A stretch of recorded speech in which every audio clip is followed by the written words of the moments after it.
morning and welcome to the sauna that is Virginia Motorsports Park. I'm already leaking. I see. And it's what, like 7:45 in the morning? Yeah. It's hot. Going up. You ready? Oh yeah, it's gonna be a hot one, but a good one. It is. All good. Everybody's smiling. Got a good cold shower last night. 86 at 8. 86 and 8. Sounds like a radio station, 86 and 8. It is race day morning. Glad y'all are all here checking this out. We raced Tony Stewart today, Hall of Famer. We're going to try to give him plenty of time to sign autographs after first round. I really like Tony, and I really want to beat him, and that's what we're going to do. All right, y'all, we got to go to work.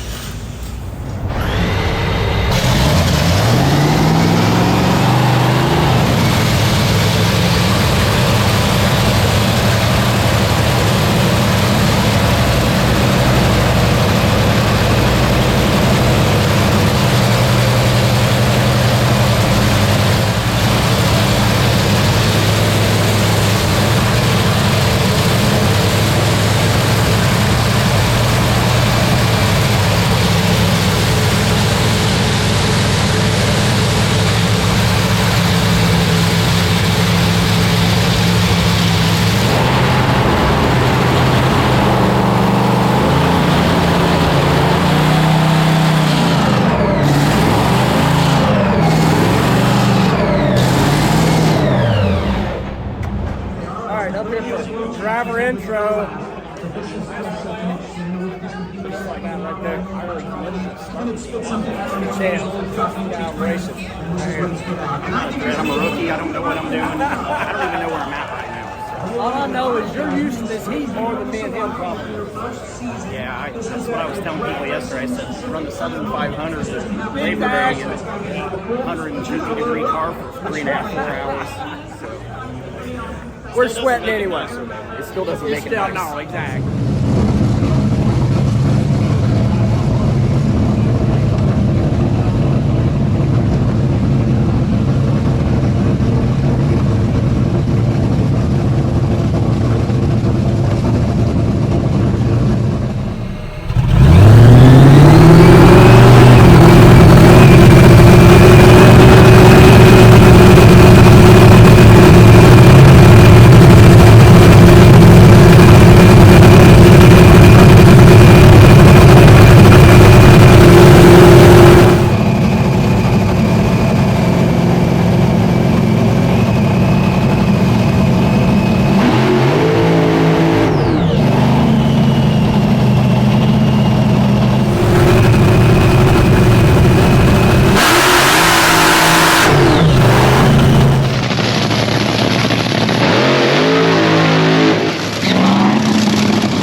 wasn't me raising the throttle up, by the way.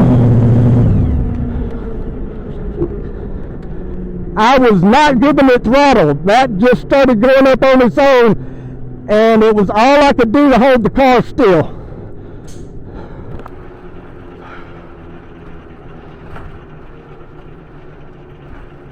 Yeah, it was all I could do to hold the car still.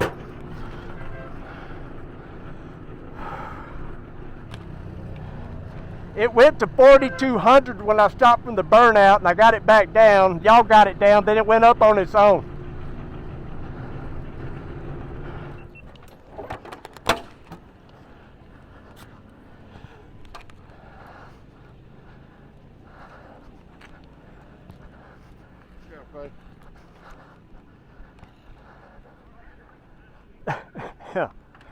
Hey, did you hear my junk over there free revving? I heard something. You I didn't didn't hear know it? what it was.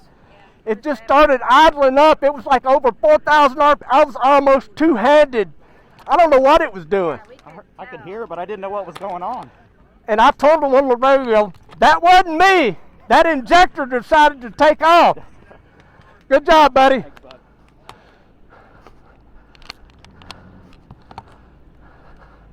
Said it looks like it was trying to like roll through or something. Yes. We've had something with this injector. Yeah. It just started idling up. They said it got real high and then Way high.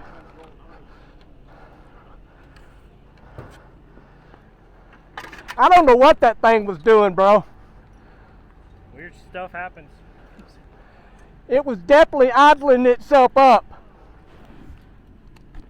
You could see him when he was adjusting Huh? it. You could see him when he was adjusting it. I'm sorry, I still couldn't hear. You could see him adjusting it on the line, and it still sounded like it was fucking.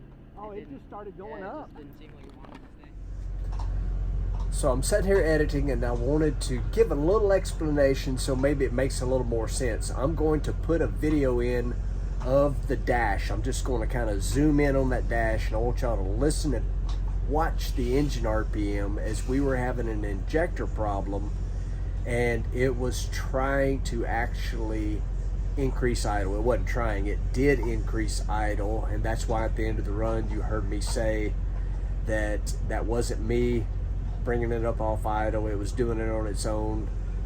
Brand new injector. Found the problem after the fact. That does us no good, but it was definitely a handful there. But I'm gonna drop that in here. Y'all pay attention to that. You might even want to go back and watch the run itself, and you can watch Jimmo and Jesse, and you can see they're working on trying to get that idle down, and they certainly did all they could do, but it wasn't meant to be. Y'all check out this dash video. Comment what you think. Listen to that thing. Sounds like I'm bringing it up on the converter before I left. Anyway, back to the video.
Alright, I'm full on pumped up here, y'all. Even though we did not win the round, the car, for whatever reason, what'd you call it, John? It was getting up against the converter?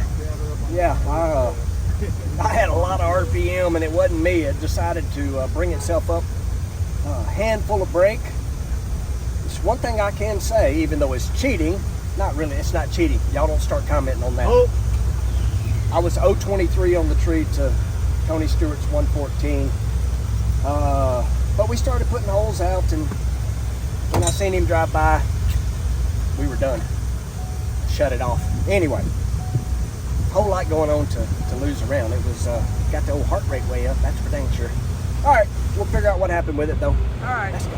Me and Jesse are out here messing with the loud pedal. I don't think y'all have ever looked at that. All right, Jesse, so what is that? So that's the stop. And what's that make? So when we have the injector set up, we don't want the blades to over center basically. When I set that, when play hits the pedal, that's a stop right there. Basically you want to play in the cable. If you don't, it'll break the cable in half. Cool. So what is that? So that's all the timer system. On the back of the loud pedal, we got that magnet, and at a certain distance, when it gets about right there, it activates all the timers. Off of a magnet. Yep. So basically, that magnet right here, that's the MSD grid, and all the command modules start. And I can demonstrate. So talk loud. You need to have air too, so I get a certain distance. All the timers, all the clutch timers, everything activates. Y'all hear that? That's what the magnet does. So maybe we could figure something out and shoot electromagnetic stuff towards Tony Stewart. Yeah. Or anybody else. Yep. I'm kidding, people. Put it in the comments though, but I was kidding. Or possibly leaving with the clutch. Find that out. Exactly. So that's your a little quick explanation of the old loud pedal. It's really pretty simple. It's actually really easy. Old school days used to have, you know, a button that's on the back of the pedal. You know, now with electronics coming out, it's way easier. Yeah. And I know y'all are going to complain about the wind noise. We got fans going everywhere because It's what? it's hot. What? 104? 104 under the awning. All right. I don't know what else we're going to get into, but we're going to get into it. All right, Jimbo, we got to have a wrap up to this wild, hot weekend. It was difficult. It was hard. It was hot. Yeah, it was. I've always said like, and I still have the picture on my phone from when I was down in Australia, and we saw like 150-degree racetrack, you know, or 148 degree. It was 150, and I think when we ran, I was 148, and I didn't know that I would ever see that again, but we did this weekend, and it was definitely challenging. I mean, we came in here, you know, we had a little bit of engine damage at Bristol. Not your fault, I'm going to say that. Well, I appreciate that, Cliff. It was the bump's fault before people start commenting. Yep. You know, so we came in here, you know, with, you know, some new parts and stuff, and it takes us a little bit longer to get back up to speed after something like that, just because we're still a budget team, and we're Cautious. yeah, we're just trying to be cautious out there running. So, you know, first run it looked pretty good. It was running pretty good, and then it put number one cylinder out, so we shut it off shortly after that. And then Q2 was running pretty good when the track was 150 degrees, and it pulled the tires loose at about 2.2 seconds. You know, so obviously we, you know, aborted the run after that, and then we tried something different for Q3, and it didn't care for that, you know, so much. It wasn't bad, but it didn't do what we had hoped that it would do. And you know, but in the meantime, like we had a couple, you know, new injectors, and we couldn't get those things set right. So last night we, you know, guys stayed late. They massaged the injector and got it, you know, to where we think it's going to be good. We started the car up in the pits and was idling just fine, no problems. And then We start the car up there for the burnout. It's idling fine, but after that, something went crazy with it, and the idle kept, getting wonky and going up.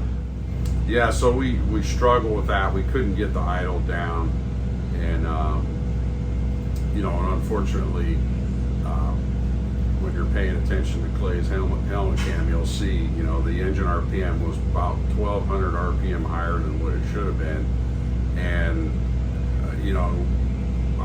I'm just like, what is going on here? And we've got Tony Stewart in the other lane, and those guys have been running pretty good. It's like, great, we can't have stuff like this going on running those guys. And somehow Clay, he was able to hold the car the best that he could, and he had an 026 light, and we were talking about how great that light was and stuff, and, but then when we look at the 60 foot, it went 923. But anyway, it was just wasn't meant to be, and we got out there and we broke a lockup lever in about 2 seconds, and then it put the number 1 and number 6 cylinders out, and then Clay saw old Tony kind of go by him a little bit, and he shut the car off, and that was the end of our weekend. But those guys made a great run. They went 387, and we thought we could go run in the 80s ourselves, but just wasn't meant to be this weekend for us. We just struggled in qualifying and trying to understand. You've got a really great racetrack here, and you're at sea level, and so it's kind of a two-headed deal. And then all of a sudden you throw in, well, now you got a 140-degree racetrack, 150-degree racetrack, and it's just a difficult place for us to get hold of, and our car doesn't like being backed down a whole lot, and we just didn't get the job done this weekend. But the good news is Norwalk's next weekend, and we'll do our best to get back on the round winning saddle and try to go win rounds and hopefully win a Wally. Exactly, I agree. So Jimbo, I'm getting non-stop comments. People are mad at me for not filming in between runs up here anymore, and I don't really know how to answer that. The one thing I would say is it's a lot busier up here because you and Nikki are conversing a lot, and I know people would love to hear that, but at the same time, some of that does not need to be shared, and so. But I stopped that actually before Nikki showed up, and we've had our reasons, and I don't really know how to address it on video. And if you don't want to address it, you don't have to either, but I just wanted to bring it up because people love watching you work up here. Well, in all reality, we haven't been up here because the air conditioner hasn't been working. So, no, I'm just kidding. There's a twister on the horizon. There's a twister on the And it's him. It's him. Yeah, I think we're 10 minutes away. You ain't got to leave, Nikki. Well, that's because right there, it's a comedy act all the time with him. But now, we, last year we got a few people commenting, and maybe could see some stuff on our computer or whatever, and all of us out here are pretty secretive about what we do and what we try, and we've been working hard on things, especially since Rich bought the team, on trying to create our own identity and our own path of what we do, and and we want to try to keep that to ourselves as much as we can, and because it's so competitive out here, and every little bit of an advantage you can have on somebody means a lot. So we just decided that what goes on in here, we want to keep it a little bit more to ourselves. Doesn't mean that we don't want to share things and talk about racing with all the Clay Milliken fans out there and stuff, but you know, it's just kind of something that, you know, we just kind of decided that would probably be good, you know, and it's hard sometimes keeping up with, you know, things, and you know, one of the things I've realized as a crew chief, you know, especially over the last couple of years, is I constantly spend a lot of time like with notes and filling this out and doing this and doing that, and it's very time consuming. So sometimes we don't have the time to talk. Yeah. And I've noticed this lately, you know, over the last probably year and a half. I mean, the old days, you know, even as a crew chief, I used to be able to go out and see this person, see that person, and I don't get to do that anymore. And that's kind of a bummer, you know, that you don't get to go see, you know, some of your friends that you had out here that have been your friends for, you know, 30 plus years or so. And you know, we're so consumed with what we do in here, and you know, the next thing you know, you're out of time, and you know, the day's over with. And I mean, I even bought a motorhome to stay at the racetrack, thinking that, you know, I would have more time, and just don't. I mean, at Bristol a couple weeks ago, Jimmy Brock and myself, we were parked right next to each other at Bristol, and you know, and it was all because of his wife Jill Brock. She made it happen, and I'm you know, thinking like, oh man, it'd be cool to get to hang out with the Brocks and stuff, and you know, we've been on vacation together, you know, in the past, and I never saw Jimmy till Monday morning, and I told him, hey, good job over the weekend with Austin. And about when he was pulling out, we were both loading up our, you know, our motorhomes and getting them ready for travel, and that was like the only time I saw him besides the first day that I pulled in there. Right. And but it's a lot of it really is just, it's just time consuming what we do, and we you know, we just kind of run out of time sometimes to do some of these cool things. And but today's one of the days we got a little more time, because unfortunately we're not pulling it out there for semis. I know, and it's tough, you know. You hate losing first round, and you know, you always feel like, oh, you let one get away, and it just wasn't our weekend. You know, we've had weekends where we couldn't do anything wrong, and this weekend obviously it was one of those ones we couldn't do anything right. But you know, we'll bounce back in Norwalk, and you know, we'll be good. And you know, I do want to say, you know, being in Richmond here, I wish John Force a speedy and speedy recovery, and I hope he's good. He's our goat, man, and he the guy breathes drag racing, and I hope he's okay. I agree. Second everything about John Force. He just called him the GOAT. We were sitting in here watching when that happened, and he calls him the GOAT. I call him Elvis. He's the Elvis of drag racing, and we know he's a tough dude, and hopefully he's all good and back in the car at Norwalk. That's for sure. But I want to circle back to Jimmo saying, you know, that our team's a little different, and obviously one of the things is this very thing we're doing right now. Jimmo has been amazing. I pretty much show y'all everything. I literally have showed y'all the clutch in this car. There's not much we hide at all. And, you know, with things getting as competitive as they are, and like he said, you know, there's just times that I can't share everything, and it is what it is. But it ain't even to me so much about sharing. It is literally so busy up here that I can't even do this every weekend.